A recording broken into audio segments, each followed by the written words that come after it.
Comment imagines-tu le travail de gardien de phare? Probablement le paradis pour une personne introvertie. On est seul sur un rocher au milieu de la mer, à regarder les vagues se déchaîner et à faire en sorte de garder la lumière allumée. Mais la solitude totale a aussi ses inconvénients. Personne ne saurait si quelque chose t'arrivait. Et c'est exactement ce qui s'est passé avec les gardiens du phare des îles Flannan. C'était une belle et calme journée, le 15 décembre 1900. Dans de telles conditions météorologiques, les phares ne sont pas essentiels à la sécurité des navires qui sont de passage. Mais il était tout de même inhabituel pour l'Archtor, un bateau à vapeur qui passait par les îles Flannan en provenance de Philadelphie, de remarquer que le phare d'Isle More ne fonctionnait pas. Le capitaine du navire l'a d'ailleurs noté dans son journal de bord, puis est passé à autre chose. Ce n'est donc que 3 jours plus tard, lorsque l'Archer est arrivé au port de Leith, que la situation a été signalée. Un navire a été envoyé immédiatement avec un gardien de phare pour faire la relève. Joseph Moore devait être déposé à Isle More, mais le temps était mauvais depuis la veille et il n'avait pas pu appareiller pendant plus d'une semaine. Finalement, le 26 décembre, 2 choses se sont produites. Hesperus, c'était le nom du bateau de secours, est enfin arrivé au phare et il est devenu évident que les lieux avaient été désertés pendant tout ce temps.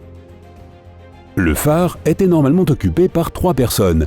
James Ducat et Thomas Marshall, les gardiens réguliers, et Donald MacArthur, le gardien occasionnel qui les remplaçait si un autre employé était en congé maladie. Il y en avait aussi un 4e, un homme qui était à terre à ce moment-là. L'équipage de l'Hesperus, cependant, a abordé dans un silence de mort. On aurait dit qu'aucun des gardiens n'était présent. Sinon, l'un d'entre eux, au moins, aurait attendu le navire sur le quai. C'était un signe alarmant. Et tu vas voir que ce n'était pas le seul. À son arrivée, James Harvey, le capitaine du navire, a également remarqué qu'il n'y avait pas de drapeau de signalisation sur le mât pour accueillir le bateau de secours et que toutes les caisses de ravitaillement avaient été laissées sur le ponton alors qu'elles auraient dû être rangées à l'intérieur. Harvey a donné un coup de sifflet,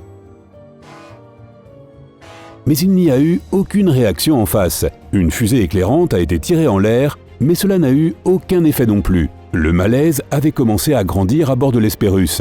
Alors Moore a décidé d'envoyer un bateau pour aller sur la rive, seul, et enquêter.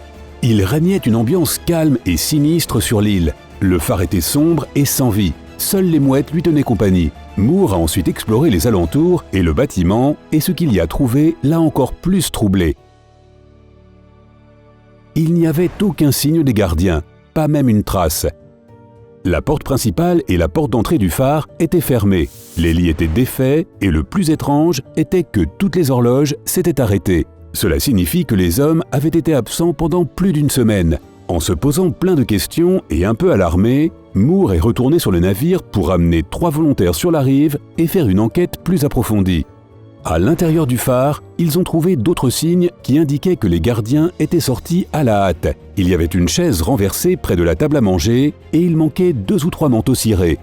Le 3e était encore accroché, ce qui était très étrange. Le temps avait été terrible la semaine précédente. Alors pourquoi l'un des hommes aurait-il dû quitter le bâtiment sans protection? Et de toute façon, les règles dictaient qu'il devait toujours y avoir au moins un gardien en poste qui s'occupe toujours du phare. Pour qu'ils partent tous les 3 en même temps, il avait dû se passer quelque chose de grave.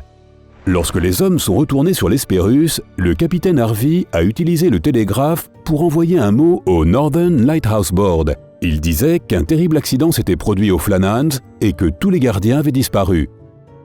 Il pensait que les pauvres âmes avaient été emportées par la mer ou qu'elles étaient tombées d'une falaise. Harvey a demandé de faire une enquête officielle et le 29 décembre, Robert Muirhead, un surintendant de la commission des phares du Nord, est arrivé pour ce faire. Et c'est là qu'ils ont commencé à découvrir les choses les plus bizarres. Muirhead a trouvé le journal de bord du phare que les hommes avaient conservé jusqu'à leur disparition, c'est-à-dire vers l'heure du dîner du 15 décembre. Le 12 décembre, Thomas Marshall avait écrit qu'il y avait des vents violents qu'il n'avait jamais vus en 20 ans. Et que ses 2 compagnons avaient commencé à agir d'une manière très inhabituelle. Ducat, selon le journal de bord, était très calme et MacArthur pleurait.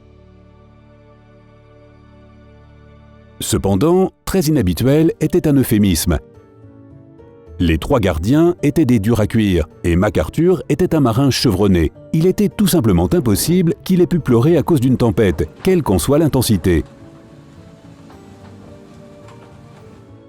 La notation du 13 décembre indiquait que les vents rugissaient toujours et que la mer était encore plus violente que la veille. Le journal laissait entendre que les 3 hommes étaient terrifiés, ce qui était encore une fois très étrange, puisqu'ils étaient tous des gardiens expérimentés et savaient qu'ils étaient en sécurité dans le phare. Les éléments ne pouvaient rien faire contre une grosse structure en pierre construite spécifiquement pour résister à des conditions difficiles. Mais le plus troublant de tout cela est sans doute le fait qu'il n'y avait pas eu de tempête les 12, 13 ou 14 décembre dans la région. Le journal de bord indiquait cependant que le ciel ne s'était finalement dégagé que le matin du 15 décembre. Et c'était la dernière note. Les gardiens ont disparu le soir même.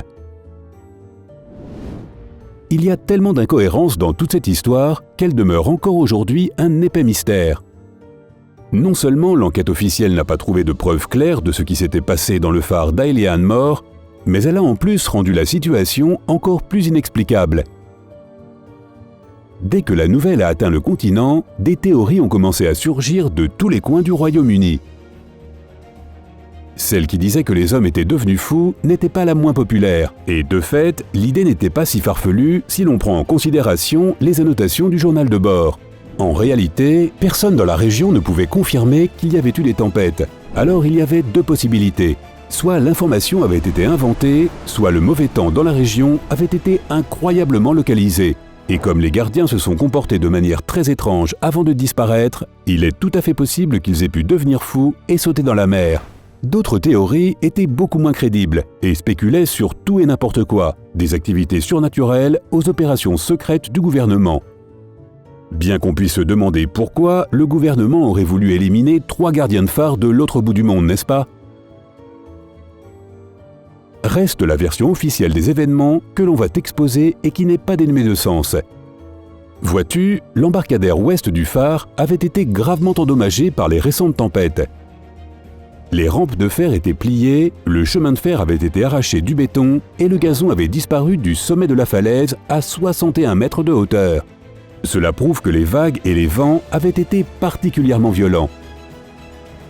Et c'est là que réside l'explication de la mystérieuse disparition des gardiens. Le 15, 2 des hommes avaient dû sortir dans la tempête pour sécuriser les boîtes sur le débarcadère ouest qui contenait des cordes d'amarrage. Ils étaient sortis depuis un certain temps quand le 3e, qui était resté à l'intérieur selon le protocole, avait vu une vague anormalement grosse arriver sur l'île et à toute vitesse. Il s'était dit qu'il n'y avait pas de temps à perdre, avait sauté de sa chaise, la faisant basculer en arrière, et s'était précipité dehors pour avertir les 2 autres du danger imminent. Il était très pressé, donc il ne s'était pas arrêté pour prendre son manteau ciré en sortant. Mais apparemment, il était trop tard. Quand il a atteint ses collègues, la vague était déjà arrivée sur l'île, et comme ils étaient tous dangereusement près du bord, elle les avait emportés. Cela semble une théorie assez plausible, mais il y a quelques lacunes. D'abord, cela n'explique pas d'où venait la tempête. Les gardiens ont disparu dans la soirée du 15 décembre et de l'avis général, le temps était beau ce jour-là et la mer était calme. Même le journal de bord des gardiens l'avait confirmé. Alors, comment une énorme vague peut-elle apparaître ce jour-là sans aucun avertissement? Deuxièmement, toujours d'après les inscriptions dans le journal du bord du phare, les dommages de l'embarcadère ouest avaient été causés avant la disparition des hommes. Ils avaient donc été témoins de la destruction, mais ils n'étaient pas allés jusque là-bas. Depuis 1900, beaucoup d'autres théories ont vu le jour, y compris des vagues monstrueuses qui auraient emporté d'abord l'un des hommes, puis ses compagnons qui tentaient de l'aider. De plus, il y a encore une autre hypothèse qui dit qu'une grosse vague aurait pu entrer dans un passage étroit du débarcadère ouest et l'aurait fait éclater par sa violence, projetant les hommes qui essayaient de sécuriser leur équipement à l'autre bout. Dans cette théorie, le 3e gardien serait venu pour secourir ses collègues, mais aurait subi le même sort qu'eux. Mais quelles que soient les hypothèses, crédibles ou insensées, aucune d'entre elles n'a jamais confirmé totalement ce qui est réellement arrivé aux 3 hommes d'Ailean Mor. Qui sait, peut-être qu'un jour, on aura les réponses. Qu'est-ce qui a fait disparaître les gardiens de phare de l'île d'après toi? Fais-le-moi savoir dans les commentaires. Si tu as appris quelque chose de nouveau aujourd'hui, donne à cette vidéo un j'aime et partage-la avec un ami. Mais ne pars pas si vite, nous avons plus de 2000 vidéos sympas à te montrer. Tout ce que tu as à faire, c'est de choisir la vidéo de gauche ou de droite, de cliquer dessus et de passer un bon moment. Prends la vie côté sympa.